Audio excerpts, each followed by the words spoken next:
Second Peter 3 verse 10. But the day of the Lord will come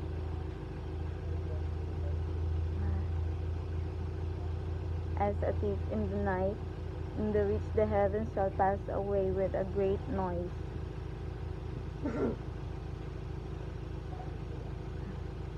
and the elements shall melt with fervent heat.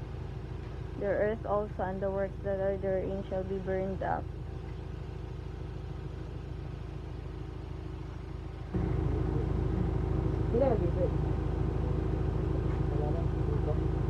But that's the message of the Lord for you today, that God wants you to be awake as always, because His coming is very near.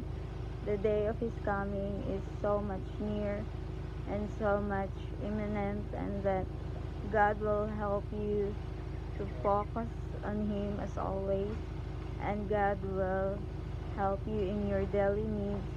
And don't worry, because God will supply all your needs, and that all you have to think is that you should be prepared at the day of His coming.